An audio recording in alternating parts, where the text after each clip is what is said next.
Bonjour à tous, bienvenue à vous. On est ravis de vous retrouver dans votre émission Ensemble, c'est mieux.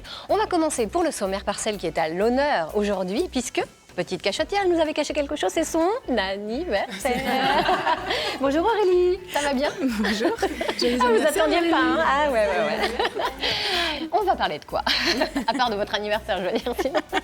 Eh bien, merci, beaucoup de surprises. Oui. Ce matin, je viens vous parler d'un projet d'aménagement d'intérieur. On va aménager une petite pièce à vivre de 30 mètres carrés. On verra quelques conseils pour optimiser l'espace. Super, merci, à tout à l'heure. Céline, à vos côtés, oui. Vous nous présenterez une odyssée, parce qu'on peut appeler ça comme ça. Oui, je vais vous parler de Guirec Soudé, le plus jeune marin à avoir fait le passage du nord-ouest en solitaire. Enfin, en solitaire, pas tout à fait. On va voir, il était un tout petit peu accompagné. Je ne vous en dis pas plus, vous verrez ça dans quelques instants. On fera aussi un petit point sur la délicate question de l'argent de poche. Faut-il en donner ou pas? À partir de quel âge? Et puis combien? Et on verra ça tout à l'heure. Il sera aussi question de l'association Entourage, un réseau solidaire avec les sans-abri qui a même une appli. Eh bien, vous verrez concrètement comment ça fonctionne. Nous vous présenterons aussi un projet d'escape game dans le pays de Morlaix. Un projet qui a besoin de votre soutien financier pour exister. Un projet que vous retrouverez sur la plateforme Kengo. Et puis bien sûr, on n'oublie pas notre petit Billy qui nous présente ce matin une petite chienne à adopter à la SPA de Rennes. Elle s'appelle Jessie et elle a 7 ans. Voilà pour le sommaire. Bienvenue à vous toutes, que des filles en plateau sont. Et une belle énergie, vous allez le voir tout au long de cette émission. Je vous propose tout de suite une petite introduction en images sur l'argent de poche, un sujet qui fâche ou pas. Mon fils qui a 7 ans me réclame de l'argent de poche. Donne-lui, ça lui apprendra à compter. En France, l'argent de poche à la cote. 3 jeunes sur 4 à partir de 6 ans en reçoivent. Et les parents français sont les plus généreux en Europe, juste après les Italiens. 2 € par semaine avant 5 ans, 5 € entre 5 et 10 ans, 10 € entre 10 et 15 ans et 20 € après 15 ans. Pour beaucoup d'entre nous, l'argent de poche est pour l'enfant un excellent moyen de se responsabiliser, d'apprendre à gérer un budget et de devenir plus autonome. On peut commencer dès qu'il sait bien compter, vers 6 ou 7 ans. Mais attention à ce que ce petit pécule ne soit pas soumis à des obligations de résultats scolaires, de tâches ménagères ou autres affreuses conditions. Parents, n'abusez pas du chantage à l'argent de poche. Et laissez l'enfant l'utiliser en toute liberté. Les erreurs font partie de l'apprentissage. Tant pis s'il s'achète un jouet nul, il fera plus attention la prochaine fois. À partir de 12 ans, on peut les initier à l'argent dématérialisé avec des cartes bancaires rechargeables. Ils peuvent faire des retraits plafonnés et payer avec. Les banques proposent aussi des comptes pour les 12-17 ans avec, on se détend, un contrôle parental. Les bons comptes forment les bons petits. Eh ben oui, bon, on se détend. On va voir si on se détend vraiment, parce qu'on va aller plus loin avec vous, Caroline Le Tourneau. Bienvenue. Vous êtes sophrologue et praticienne en psychologie positive. Alors, selon vous, est-ce que l'argent de poche, justement, peut faire partie d'une approche d'éducation positive? Alors, que ça peut être un des ressorts? Complètement. Par contre, ça ne l'est qu'à partir du moment où un cadre est respecté. Si le cadre est bien posé, alors ça devient une vraie approche éducative positive qui va permettre d'amener une multitude de choses intéressantes pour le développement de nos jeunes. D'accord. Alors, on vient d'évoquer des évidences, un peu comme l'autonomie financière, l'apprentissage de la gestion. Mais au-delà de ça, est-ce qu'on peut parler de bon usage de l'argent de poche? Ah, il y a vraiment un bon usage. C'est-à-dire que ça va avec le cadre que je vous proposais dès le départ. C'est-à-dire qu'au niveau de l'argent de poche, tout d'abord, il y a une question d'âge. Alors, à partir de quel âge? Parce que ça, c'est compliqué. C'est vrai qu'on n'imagine pas, il était évoqué à partir de 6 ans, 5-6 ans. Ça paraît petit encore, enfin, on a du mal à imaginer. Ça paraît petit. Dans les programmes scolaires, à partir du CE2, ils ont comme apprentissage la monnaie, avec des exercices pour rendre. Et il y a toute une question de valeur qui se met en place. Donc à partir du CE2, si du moins l'enfant en fait la demande, alors il est possible, pourquoi pas, de lui proposer de l'argent de poche. Mais il faut toujours dans ce cadre que la somme reste modeste, qu'il n'y ait pas de pression à l'argent de poche, ni de résultats, mais aussi de rémunération. Parce qu'on n'est plus dans l'argent de poche, sinon tu nettoies la baignoire, je te donne 2 €. Le cadre n'est plus tout à fait respecté. Ouais. Donc il y a vraiment un contrat moral à passer et puis à mettre en place pour que ça devienne très positif pour grandir. Alors, avant d'évoquer dans quelques instants les bénéfices des deux côtés, du côté de l'enfant et du côté des parents, je vous propose qu'on écoute la question d'une téléspectatrice, elle s'appelle Valérie. Donc j'ai 2 enfants, une petite fille de 4 ans et un garçon de 12 ans. Et pour mon fils de 12 ans, on préfère lui donner en fait ce dont il a besoin sur le moment, c'est-à-dire s'il a besoin de fournitures scolaires, de se faire plaisir en s'achetant un magazine ou des bonbons. Je préfère qu'il nous demande plutôt que de donner 30 € par mois par exemple. Pour moi, donner de l'argent de poche, ça incite à de la surconsommation en fait. Alors plus qu'une question, hein, c'était un témoignage, mais qui amène une question justement. Est-ce que ça incite à la surconsommation ou pas, selon vous ? Alors, pas forcément. Déjà, comme je le suggérais dans le cadre de départ, c'est-à-dire que la somme doit rester modeste. Donc, ça permet quand même de réduire les possibles. On ne va pas acheter une voiture avec 3 €. Voilà, sûr, exactement. Et puis, ça permet aussi de pouvoir établir toute une stratégie pour pouvoir obtenir ce que je souhaite vraiment. Donc, on n'est pas forcément dans la surconsommation, mais aussi dans la prise de conscience des différentes valeurs. Et puis, qu'est-ce qu'il faut mettre en place pour que je puisse l'obtenir. Et puis, d'autre part, le fait de mettre en place de l'argent de poche va jouer sur la confiance en soi. Ça va faire grandir la confiance des enfants, mais aussi sur l'estime de soi. Et être toujours dans la demande, de devoir formuler une demande aux parents pour à chaque fois obtenir de la monnaie, ça peut aussi être compliqué de la part de l'enfant qui finalement n'est ni dans l'autonomie et puis est toujours dans le besoin et dans la nécessité de solliciter.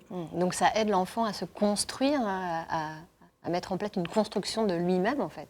Tout à fait. C'est-à-dire que ça va agir au niveau de l'argent de poche avec le cadre respecté. Vous avez vu, je suis très... on voit bien. Vous insistez, c'est important. Voilà, c'est un point très important.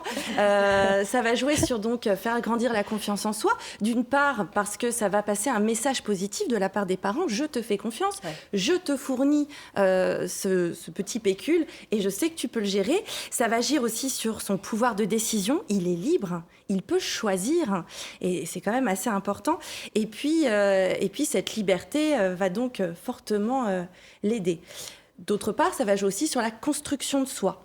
Il va pouvoir faire des choix par rapport à sa personnalité aussi, exprimer sa personnalité, ses passions, par rapport à ce qu'il a envie d'obtenir. Donc ça, c'est quand même quelque chose d'important. Si jamais il souhaite, par exemple, faire don d'un de ses euros dans la rue à une personne dans le besoin, c'est aussi une expression de sa personnalité, de son caractère, et ça va aussi l'aider à grandir. Donc je pense que ça peut être très intéressant. On est du coup un peu dans la stratégie d'utilisation de ces euros, et puis ça va jouer aussi sur son autonomie. C'est-à-dire qu'en psychologie positive, on parle beaucoup de théorie d'autodétermination. C'est pas facile à dire. Ça va être détermination. Et c'est quelque chose qui montre que quand on fournit de la compétence, quand on fournit de l'autonomie et également du lien social, et c'est un petit peu ce qui se passe avec l'argent de poche, eh bien, on peut naître une motivation à faire les choses et à grandir avec. Donc, ça peut être vraiment de bonnes pistes. Ouais. Qui a un souvenir avec l'argent de poche, là ? Qui la utilise ? Aurélie, c'est votre journée. Hein. Alors là... Quel souvenir avec l'argent de poche ? Non, oui, le souvenir de gérer mon argent de poche, d'avoir de l'argent régulièrement, et puis justement, finalement, d'avoir moins d'envie. En fait, toutes les petites envies futiles disparaissaient pour savoir vraiment sur quoi j'allais me concentrer, et puis de m'acheter des belles choses avec. Et oui, je me souviens m'avoir acheté un vélo. Bien alors géré. du coup, j'ai une question. Vous dites il faut que ce soit dans un cadre et ça peut pas être de la rémunération. Oui. Moi, j'aimais bien justement ça, laver la voiture, avoir une pièce, passer la tondeuse, avoir une pièce. Alors du coup, pourquoi ? Oui ou non ? Alors, pourquoi pas un petit peu plus âgé ? Voilà. Et puis, il ne faut pas que ça remette en question l'argent de poche. C'est-à-dire que l'argent de poche doit être quand même le pécule de base. Ah oui. Et puis, il ne faut pas non plus que des tâches de la vie quotidienne, d'entraide, et puis de fonctionnement familial deviennent conditionnelles. Quoi. Ouais, voilà, c'est aussi donc faire la part peut-être des choses sur les tâches qu'on considère comme juste de rémunérer ou pas. Alors, du côté des parents, quels sont les bienfaits qu'on peut ressortir à donner de l'argent de poche ? Et oui, il y en a. Alors déjà, vous avez la tranquillité. Si jamais vous posez bien ce cadre, eh bien voilà, il y a un contrat moral qui passe. Et c'est de dire aussi, je te donne ça, par contre, tu gères. Tu finances. Et donc, il y a quand même cette tranquillité de je ne viens pas demander à chaque sortie, à chaque petite collection d'autocollants qui arrive dans le commerce et qui est à la mode. Voilà, on n'a pas de négociation à avoir. le cadre est posé. Donc il y a la tranquillité, il y a aussi le respect du budget. Finalement, vous savez combien vous donnez et on se tient à ça. Ouais. Et puis la transmission de valeurs, simplement. Ça, c'est important. Et ça, c'est très important. Ouais. Les valeurs que nous, on a au niveau familial par rapport à l'argent, eh bien voilà. Ça y contribue. La possibilité de faire des cadeaux à ses parents. Mais tout à fait, exactement. Et dans les thématiques cadeaux aujourd'hui, c'est un petit message subliminal pour nous au cas où. Je pousse, j'insouffle. Et alors je me permets juste de rebondir sur votre proposition tout à l'heure, c'est-à-dire que vous aviez suggéré, est-ce que au niveau de la rémunération, Et puis, d'autre part, vous aviez aussi dit que vous appréciez, qu'il y avait des petites envies qui partaient au fur et à mesure. Et ça peut être très intéressant, un petit exercice à mettre en place dans le cadre de l'argent de poche. C'est-à-dire que quand on arrive à un moment où on a tout dépensé, où l'enfant a tout dépensé et qu'il est un peu dans la frustration, eh bien, ça peut être très intéressant de lui dire, OK, qu'est-ce que tu veux acheter là maintenant ? Lui faire noter et revenir dessus le mois d'après ou la semaine d'après quand on lui rend, et en lui disant où tu en es par rapport à cette envie. Voilà une belle idée. Et ça peut être très intéressant. Merci beaucoup, Caroline. Merci. Alors, je ne sais pas s'il a économisé, mais sans doute pour arriver au bout de son aventure. Il s'appelle Guirec Soudé, c'est un aventurier. Céline, vous allez nous parler de lui. Oui, je voulais vous parler de ce jeune breton que je trouve plutôt inspirant, parce qu'il réalise ses rêves aussi fous soient-ils aux yeux des autres. Guirec Soudé donc, est maintenant âgé de 27 ans. Il a grandi sur l'île d'Ivinec dans les Côtes d'Armor. Il a passé plus de temps sur l'eau que sur la terre. Il aime même dire qu'il a de l'eau de mer dans les veines, qui coule dans les veines. Voilà. Et donc, à 18 ans, il quitte les bancs de l'école qu'il estime pas fait pour lui. Normal, et il part en Australie avec 200 € en poche et quelques mots d'anglais. Son objectif, c'était vraiment de gagner de l'argent pour réaliser son rêve à son retour, acheter un voilier et traverser l'Atlantique. Donc ça montre quand même une certaine détermination. Ah oui, là on peut en parler. Déjà. Détermination. Est-ce qu'il y est parvenu ? Oui, après 2 ans à parcourir l'Australie et accumuler les petits boulots, il est rentré et sans plus attendre, il a acheté son voilier de 10 mètres qu'il a appelé, devinez, Ivinec. Petit clin d'œil à son paradis sur Terre. Après quelques semaines de rénovation, bien que quelques mois n'auraient pas été trop compte tenu de l'état du bateau, il est parti. Il a alors 21 ans. Il a presque plus d'argent dans sa tirelire, une expérience plus qu'approximative sur la navigation hauturière, c'est-à-dire en haute mer non visible de la Terre. Son père le soutient, mais c'est peut-être le seul. Tout le monde lui dit que c'est impossible, qu'il est fou, voire suicidaire. Mais il part et ça m'a fait penser en fait à une phrase de Michel Audiard, un réalisateur qui dit « Bienheureux soient les fêlés car ils laissent passer la lumière ». Oh oui, pas si fêlé que ça, Guirec. Alors quel parcours a-t-il réalisé ? Alors, il est parti bien sûr traverser l'Atlantique, mais il ne s'est pas arrêté à ça, il a joué les prolongations. Au total, 83 000 km du pôle Nord au pôle Sud pendant 5 ans. Après les Caraïbes, il est parti dans le Groenland, il a hiverné pendant 130 jours, seul au milieu des glaces. Il est allé en Alaska, au Canada, le Cap Horn, l'Antarctique.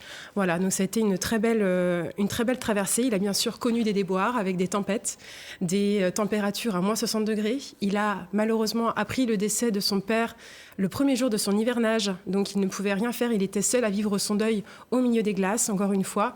Mais pour lui, sans difficulté, il n'y a pas d'aventure. Pour lui, c'est vraiment un moyen d'apprendre, d'évoluer. Donc, respect. Respect. Mais il a vécu aussi de très beaux moments magiques. Bien sûr. Et il était accompagné d'une jolie rousse. Vous ne nous aviez pas tout dit au début pour garder le suspense. Mais là, voilà. Oui, alors il est parti en solitaire, mais il a eu un coup de foudre pour une coéquipière, Monique. Une polo rousse de la famille du gallinacé, qui a été une alliée pour la nourriture, puisqu'elle pondait 6 œufs par semaine en moyenne. Et c'était une véritable compagnie pour lui. Et elle a la patte marine. Elle a fait de la planche à voile, du paddle. Elle le suivait partout. Ça a vraiment été un soutien pour lui puisqu'il lui parlait.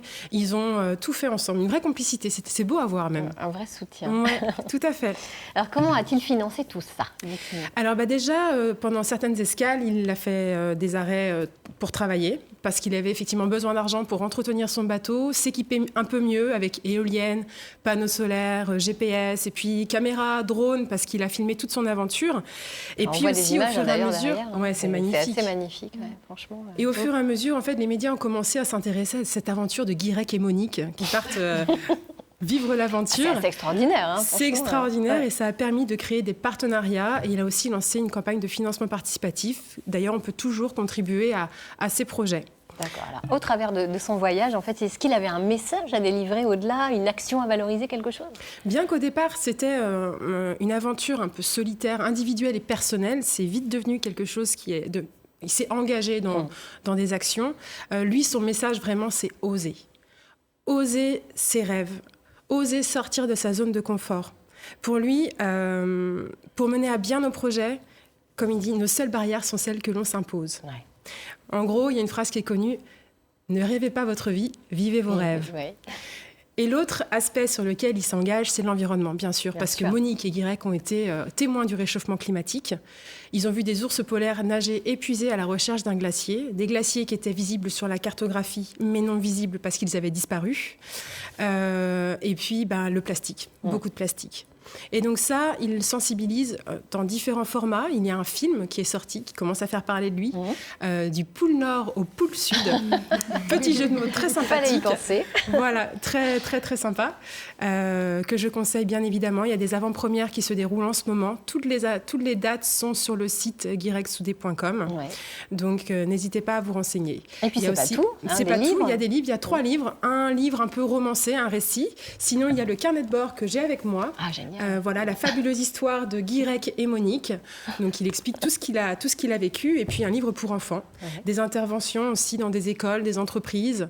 Et d'ailleurs, à la Cité de la Voile de Lorient, il va y avoir une exposition permanente, une vidéo de 15 minutes qui sera diffusée. Et sûrement d'autres rêves fous à réaliser, on imagine. Oui, on ne l'arrête pas comme ça. Hein. On ne l'arrête pas comme ça. Là, il me disait qu'il a prévu de partir en mai au Groenland pour 30 jours à pied, avec des températures de -20 à -40 degrés, pour gagner en automatisme de survie. Donc, il part avec un guide. Monique ne sera sûrement pas de l'aventure. C'est ce que j'allais vous demander. Est-ce que Monique sera là ? Non. Normalement, non. Mais il y a un départ, bien sûr, en bateau. Il aimerait avoir un bateau plus grand et repartir en mer. Et donc, n'hésitez pas à suivre tout ça sur Facebook, Instagram. Il va donner tous les détails au fur et à mesure. Fabuleuse aventure, franchement. Oui. Merci beaucoup, Céline. Merci à vous. Vous êtes venue nous parler de Guirec et Monique. On va maintenant changer d'univers. On va vous retrouver, Kitry Ducret. Bonjour. Bonjour. Vous êtes chargée de déploiement pour l'association Entourage à Rennes. Expliquez-nous un petit peu quel est l'objectif de cette association, qui est une association nationale à la base. Exactement. C'est une association nationale, mais on est sur toute la France, mais particulièrement à Lille, à Lyon, à Paris, dans le 92 et donc à Rennes depuis un peu plus d'1 an. Et c'est une association. En fait, c'est un réseau de liens sociaux qui permet vraiment de ramener à la rencontre entre les personnes avec et sans domicile. Donc alors, faire le lien avec les sans-abri, qui sont souvent nos voisins, parce que parfois on l'oublie malheureusement, recréer du lien et puis lutter contre surtout l'isolement et l'exclusion. Oui. Alors vous me disiez quand on a préparé cette émission qu'il y avait beaucoup de retours à la rue, alors même que ces personnes avaient eu un logement. Pour quelles raisons ? C'est assez troublant de dire ça.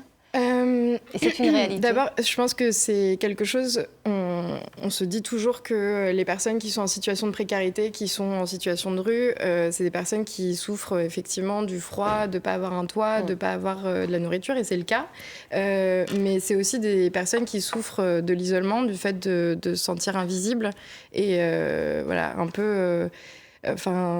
il y a des phrases un peu chocs qui disent se sentir comme si on faisait partie du mobilier urbain, en fait. Ouais. Donc, un peu abandonné. Et c'est vrai que les riverains peuvent avoir... les personnes qui vont passer tous les matins, faire le même chemin devant une personne sans abri, quelquefois, on peut être mal à l'aise, pas trop savoir comment aller à la rencontre. Ouais.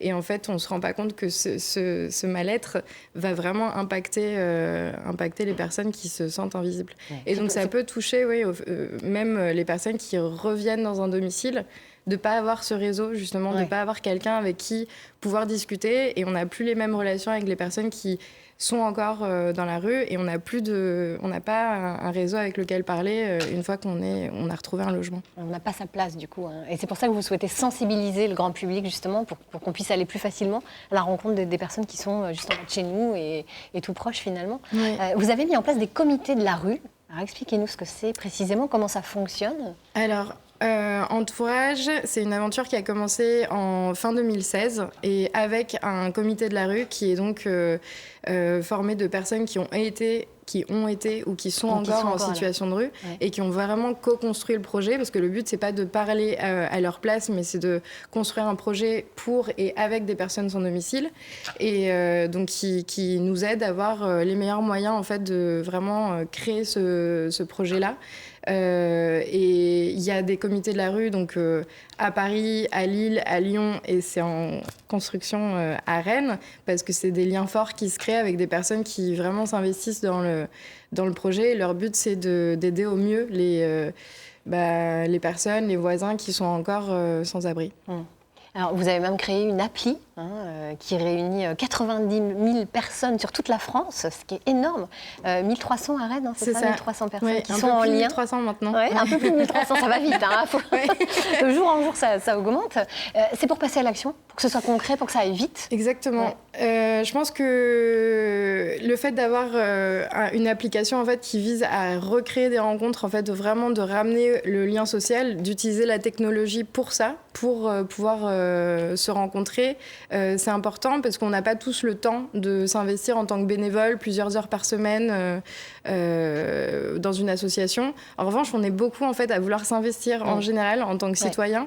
Et là, l'application Entourage, c'est vraiment un outil pratique, utile, hyper simple à utiliser, qui permet juste d'échanger avec des voisins sans abri. Concrètement, par exemple, la personne sans abri peut dire voilà, j'ai besoin de chaussures, mais ça peut être autre chose, ça peut être plus convivial que ça. Oui, ça peut être juste on va faire un foot, est-ce que quelqu'un veut se joindre à nous, on va prendre un café, là j'ai vraiment besoin de parler, mais ça peut être aussi effectivement des dons matériels, de dire j'ai besoin, mes chaussures m'ont lâché hier soir, ou j'ai vraiment besoin d'une couverture plus chaude que ce que j'ai. Et donc dans ce cas-là, mais même les dons de matériel, en fait, toutes les opportunités sont bonnes pour recréer cette rencontre. Et quand on arrive avec le don matériel, c'est pas juste on le donne et on s'en va, mais c'est vraiment on apporte quelque chose, et donc on va dire viens quand même, on va discuter, on va prendre un café et on va passer un bon moment, et ça crée des belles rencontres, et notamment des personnes aussi qui disaient juste j'ai besoin de peut-être de me faire couper les cheveux parce que j'ai des entretiens d'embauche et je veux pas me présenter comme ça. Et donc on a eu des belles rencontres qui se sont créées d'une personne qui n'était pas coiffeuse et qui a dit viens chez moi et je te coupe les cheveux, et donc ils ont passé un super moment ensemble. Et Alors vous dites, les moments de convivialité, c'est extrêmement important. Alors vous en avez mené un il y a un petit peu plus de 8 jours, c'était le 19 janvier. C'est ça. 5 associations qui s'étaient réunies pour tisser du lien entre voisins, tout simplement, qu'on ait un toit ou non. Eh bien, écoutez, je vous propose de retrouver ce reportage de Gilles Lemorvan et de Jérémy Armand. À l'Hôtel Dieu à Rennes, pour cet après-midi simple comme bonjour, c'était le nom de baptême, on a commencé par s'arrêter au dressing solidaire où l'on a croisé Franck à la rue. Acheté en magasin, il n'a plus les moyens, alors il est venu ici en quête de dignité. On s'habille pour le bien de soi-même, pour les autres personnes qui sont devant nous, pour être expressif et courageux et bien se comporter devant les gens, être poli. Le regard de l'autre, le partage, au cœur aussi des préoccupations dans la salle à côté. Ici, au ciseau, à la tondeuse, rien que des professionnels venus donner de leur temps, de leurs compétences pour ceux qui n'ont pas les moyens de franchir la porte d'un salon. C'est pas une priorité pour eux, je pense que déjà, tout d'abord, c'est de manger et puis d'avoir un toit, quoi. C'est important de se sentir bien visuellement, c'est la première image que l'on donne aussi. Pour ceux qui cherchent du travail, c'est vrai que ça va les aider dans leurs entretiens. Offrir du bien-être à chacun, c'était donc la raison d'être de cette fête de l'hiver organisée par un réseau d'associations. Toute l'année, chacune dans leur domaine, elles viennent en aide à ceux qui sont dans la galère. Aujourd'hui, le but du jeu était d'aller plus loin.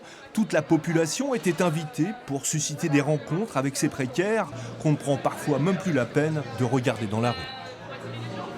Le but, c'est vraiment qu'il y ait des personnes, des voisins en général, et qu'on s'intéresse plus au centre d'intérêt des uns et des autres, et pas à la situation de si on est sans abri, sans logement, enfin dans quelle situation on se trouve actuellement.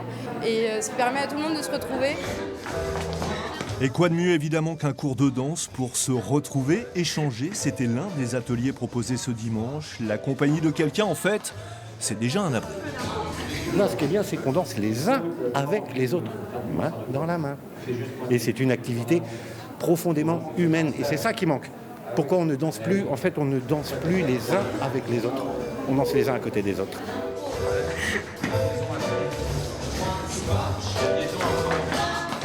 Quel joli message de Jean-Marie, hein. On ne danse plus les uns avec les autres, mais les uns à côté des autres. Ça va changer grâce à votre association. Et c'est vrai que c'était une question d'Aurélie tout à l'heure, mais c'était une très bonne question pendant le reportage. On a du mal à imaginer que presque tous les SDF, finalement, les sans-abri, ont un portable. Mais si, en fait, c'est effectivement une réalité. Et donc, il n'y a pas de problème pour échanger de cette façon-là. Oui, c'est vrai qu'on a tous cette idée qu'on n'a pas forcément de portable quand on est dans la rue. Mais en fait, c'est devenu quand même le dernier maillon de lien avec les autres. Et puis de lien, c'est pas que pour socialiser avec sa famille, etc. Mais c'est aussi, ça veut dire son travailleur social, comment il fait pour vous appeler, pour trouver un travail, un logement, etc. Maintenant, le portable, c'est devenu un outil hyper important pour rester en lien avec le monde en général. Et un outil de solidarité. C'est ça, et un outil de solidarité. Et donc, il y a 71% des personnes sans domicile qui ont un smartphone. Donc la possibilité d'avoir une application et 90% qui ont un téléphone portable, donc un peu plus simple. Mais l'application est web aussi pour permettre aux personnes qui de toute façon n'ont pas de téléphone de se connecter dans des structures qui ont un accès gratuit à des ordinateurs. Voilà. Eh bien, écoutez, parfait, on vous a entendu. Et puis le prochain événement de convivialité, ce sera le 17 mai, place du Parlement à Rennes. Exactement. Tout va bien. Pour la fête du printemps. Merci beaucoup, Kitri.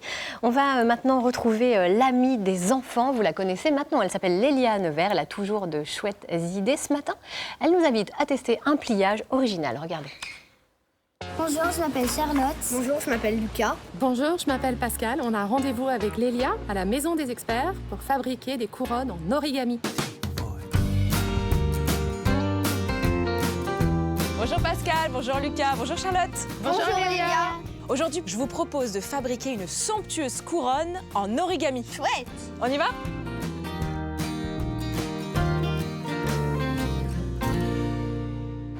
Pour fabriquer une couronne originale en origami, on doit d'abord choisir le support avec lequel on veut travailler. Moi, je vous conseille de prendre des papiers un peu cartonnés pour avoir une couronne solide. Mais pour une couronne plus déco, on peut aussi utiliser du papier cadeau. Donc on choisit la couleur qu'on veut, on plie la feuille de carton en deux, et ensuite, avec la règle, on fait 15 cm par 15 cm. On va avoir besoin d'à peu près 10 petits carrés de 15 cm par 15 cm chacun. 9, 10. Voilà, on a la base de notre couronne et maintenant, on passe à la deuxième étape. Yes.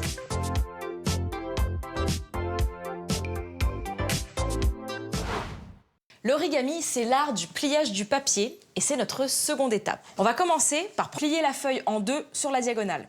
Ensuite, ouvrez le résultat et repliez de chaque côté vers le centre. Remontez le triangle du bas et finalement repliez la pointe pour reformer un dernier triangle. Et voilà, maintenant il n'y a plus qu'à recommencer l'opération sur les 9 autres feuilles qui restent.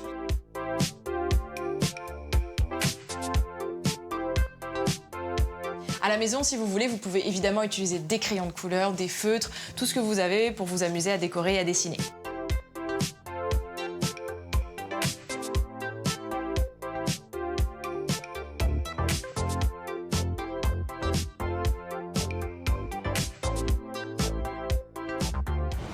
Et maintenant, place à l'assemblage. Pour ça, rien de plus simple, il suffit de glisser les fentes dans les fentes. On met un petit bout de scotch pour que ça tienne, et ensuite il suffit de mesurer la tête de notre enfant pour savoir combien il en faut pour faire le tour de la tête.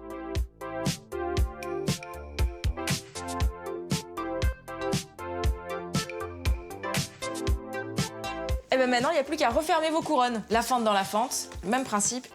Ça a l'air beau, hein? Je vais tout de suite le mettre. Waouh!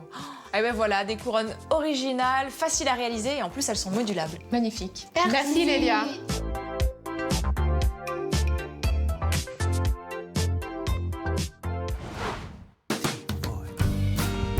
On résume. Pour fabriquer une couronne en origami, découpez des carrés de 15 cm sur 15 cm dans du papier cartonné. Pliez la feuille en deux sur la diagonale, puis repliez de chaque côté vers le centre.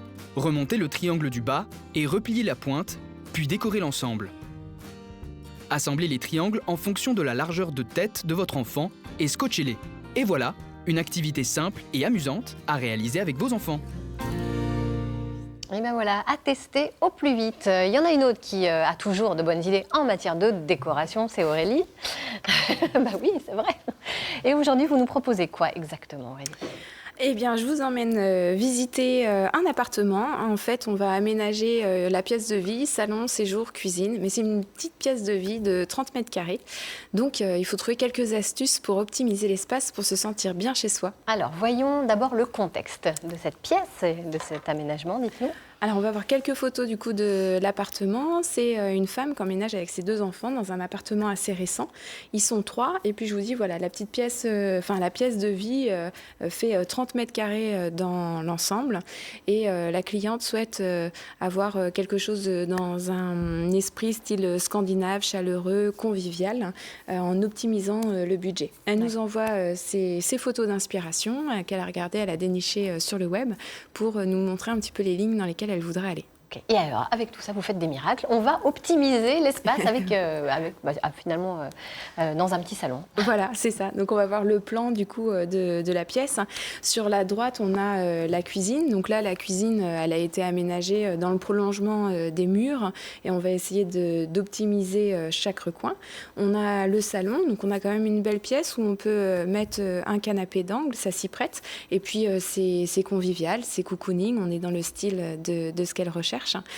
On va avoir sur le côté, pour la partie salle à manger, on va travailler avec une console qui est un meuble qu'on pose sur le côté qui permet de recevoir quelques objets déco. Et puis sinon, quand on reçoit, eh bien là, on ouvre en grand la console, ça devient une table à manger et ça permet de recevoir des convives. Alors, dans quelle teinte avez-vous mené ce projet? Alors, expliquez-nous. Alors, la planche tendance, on va voir la planche tendance, donc style scandinave. Là, on est sur la cuisine. On va avoir du bois sur les façades avec du noir. On a travaillé avec un revêtement souple, effet carreau de ciment. Et puis, un bleu versa sur les murs. Et puis, côté salon, pour avoir quelque chose qui réponde, là, c'est le sol qui est avec un revêtement chêne clair, côté bois. On va avoir pas mal d'accessoires en métal. Un bleu Comore. Le bleu, c'est quelque chose qui inspire le calme, le repos, la tranquillité. Mais c'est une couleur qui est froide. Donc pour rehausser et avoir quelque chose d'assez chaleureux, on n'hésitera pas à rajouter des accessoires dorés. Là, on a joué avec un papier peint effet craquelé doré qui est assez sympa, un peu de matière. Donner de la matière, voilà, et puis ramener des touches plus chaudes pour que ce soit convivial. Alors on a hâte de voir le résultat, ce que ça donne en images. Vous allez nous présenter tout ça? Alors on y va, on va visiter du coup cet appartement. Côté cuisine, on voit du coup les éléments façade bois, le bas noir. Et puis sur le côté, la table ici, étant donné que l'espace il est un peu réduit, ce sera une table rabattable sur le mur, qui est fixée sur le mur. Et qui permet du coup, quand on veut déjeuner, on fixe la table. Et puis sinon, si on veut avoir un peu plus d'espace pour préparer, on l'arrange et donc on gagne de l'espace. On voit que la pièce, elle est ouverte sur le salon, mais la cliente voulait quelque chose d'ouvert et fermé. Donc c'est une verrière avec une porte qui laisse passer la luminosité, mais qui laisse la pièce fermée. Ici, on a du coup le salon avec le canapé d'angle, une déco avec un pêle-mêle de tableaux au-dessus du canapé. Et en face, on a un meuble télé avec là une faible profondeur, quelque chose de suspendu qui permet d'aérer l'espace, de gagner de la place pour circuler et puis aussi d'avoir des lignes plus épurées. Et enfin, on va voir la dernière vue où là, une fois qu'on est dans le canapé, on voit vers la cuisine. Il y a deux choses. La porte qui permettait de rentrer dans le salon, du coup, elle a été remplacée par une porte verrière aussi pour pour harmoniser en fait l'ensemble plutôt que de rester sur la porte pleine qu'on a quand on rentre dans le logement. Et puis on voit la console sur le côté, donc là qui est positionnée où on peut mettre quelques objets déco. Et puis on va voir du coup sur l'illustration suivante que c'est assez pratique parce que vous voyez quand on la déplie. Alors là, c'est un exemple, mais quand on la déplie, ici, on peut recevoir jusqu'à 6-8 personnes. Ah oui. Donc, sur les pièces où on a justement des petites pièces de vie comme ça, c'est vraiment des bonnes idées puisque finalement, la table pour 6-8 personnes, on ne l'utilise que ponctuellement. Et au quotidien, ça laisse de l'espace pour circuler, pour ne pas être trop chargé. Voilà, j'arrive. 0 place perdue, parfait. Est-ce que quelqu'un veut tester une petite réalité virtuelle pour voir un petit peu justement visiter ce projet? Alors, elle est d'une vidéo pour visiter Allez, qui Moi, je veux On bien. va regarder, on la voit déjà là. Je crois que Céline va la regarder. Voilà. Mais nous on voit aussi. Voilà, avec la visite. C'est vraiment chouette. On n'a pas du tout l'impression que c'est un petit espace, je me le mets entre guillemets parce que 30 mètres carrés, ça dépend où on habite, mais bon voilà. Oui. Mais c'est vrai que non, il y a de l'air, quoi. C'est vraiment. Oui, c'est très aéré. Ouais, du coup, avec les différentes fenêtres, là, la luminosité passe vraiment et c'est assez agréable. Quoi. C'est cool. Ouais. C'est très chouette. Ça vous inspire, mesdames? Ah oui. Bon, vous avez 3 fans là. Et 4 avec Céline. Bon, bah voilà, comme ça. Merci beaucoup, Aurélie, pour ces belles idées. Il y en a une autre qui a des idées. Elle est à cette table également. Elle s'appelle Julie Lejeune. Julie, bonjour. Bienvenue à vous. Merci. Vous êtes la fondatrice du futur escape game du pays de Morlaix. J'ai envie de vous demander comment vous êtes venue cette passion pour les jeux en général, parce que je crois qu'on peut dire en général. Oui, alors ça date un peu. J'ai commencé à créer des jeux, j'avais 10-12 ans. J'avais une grande famille on était une douzaine de cousins et je créais en fait des Fort Boyard à l'époque. Ah ouais. Donc que je mettais en scène, donc je passais du temps à imaginer des énigmes. Et puis suite à ça, donc j'ai travaillé pendant une bonne quinzaine d'années dans le milieu de l'animation. Et ma passion dans l'animation, c'était la création notamment de grands jeux type Cluedo, Fort Boyard, Chasse au trésor, etc. Et aujourd'hui, vous avez décidé de vous y consacrer pleinement et de créer carrément une entreprise, parce que là, on peut parler d'entreprise. Tout à fait.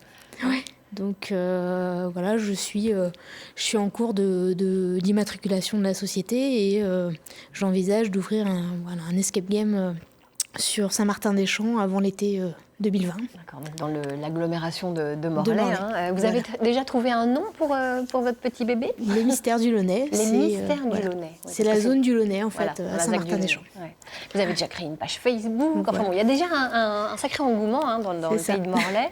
Vous aimeriez ouvrir au printemps? Oui, ça, tout à fait. Ouais.